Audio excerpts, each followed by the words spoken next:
दोस्तों आज बात होगी यूरोप में बसे एक बेहद ही खूबसूरत देश इटली के बारे में। लगभग 3,01,340 वर्ग किलोमीटर में फैला इटली दुनिया का 71वां और यूरोप का 10वां सबसे बड़ा देश है।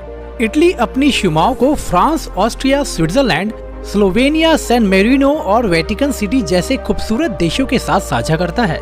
3 तरफ से आल्प्स पर्वत और एक तरफ से समुद्र से घिरे इटली को 3 भागों में बांटा गया है।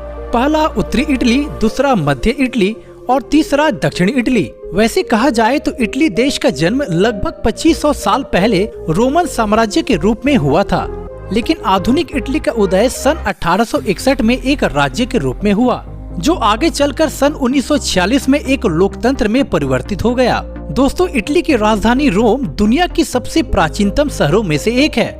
टाइबर नदी के किनारे बसा यह शहर अपने सुहाने मौसम और बेहतरीन प्राकृतिक सौंदर्य और अनेकों पर्यटन स्थलों के कारण पूरी दुनिया के सैलानियों के लिए आकर्षण का केंद्र है।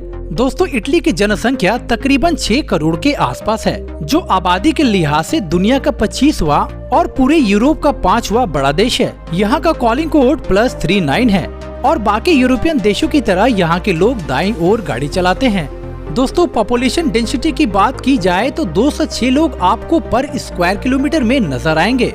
एजुकेशन के मामले में इटली दूसरे देशों के मुकाबले बहुत बेहतर है।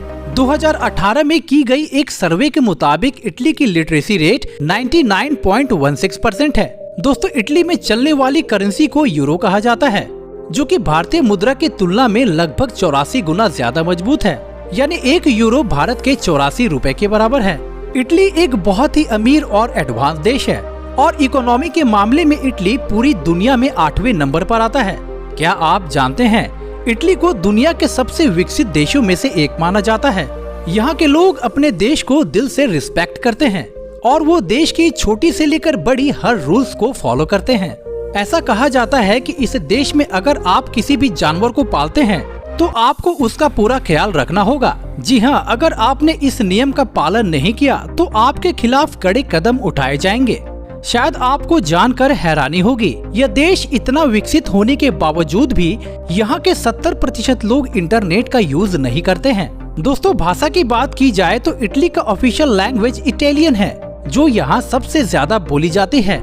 इसके अलावा यहाँ अंग्रेजी, फ्रेंच, स्पेनिश और जर्मन जैसी कई भाषाएं बोली जाती हैं। दोस्तों, किसी भी देश में स्थित प्राचीन इमारतें और वहाँ की ऐतिहासिक स्थल असल में उस देश के लिए एक विजिटिंग कार्ड की तरह होती हैं, जिसे देखने के लिए दुनिया भर के लोग उस देश में आते हैं। ऐसे ही इटली पर्यटन के लिहाज से दुनिया का 3रा और यूरोप का पहला देश है, जहाँ हर साल लगभग 6.5 करोड़ लोग घूमने आते हैं, जो इटली की अर्थव्यवस्था में बहुत बड़ा योगदान करती है। दोस्तों, रेड वाइन के शौकीन लोगों के लिए यह देश किसी जन्नत से कम नहीं, क्योंकि इटली दुनिया में सबसे ज्यादा रेड वाइन उत्पादन करने वाला देश है। लगभग 2500 साल से रेड वाइन बनाने वाला यह देश दुनिया में रेड वाइन का सबसे बड़ा निर्यातक भी है।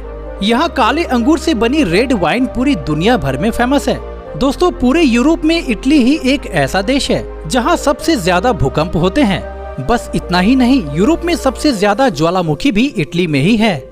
दोस्तों, इटली की लड़कियों को बेहद खूबसूरत माना जाता है और यहाँ की लड़कियों को देखने के बाद उनके ऊपर दिल आना कोई बड़ी बात नहीं है। दरअसल इटली की लड़कियाँ बहुत खुले विचार की होती हैं और बड़ी आसानी से किसी से भी दोस्ती कर लेती हैं, और अगर आप चाहो तो बात दोस्ती से भी आगे बढ़ सकती है। तो दोस्तों, आज के लिए बस इतना ही। चलिए तो आपसे फिर मिलते हैं एक नए वीडियो में। जय हिंद, जय भारत।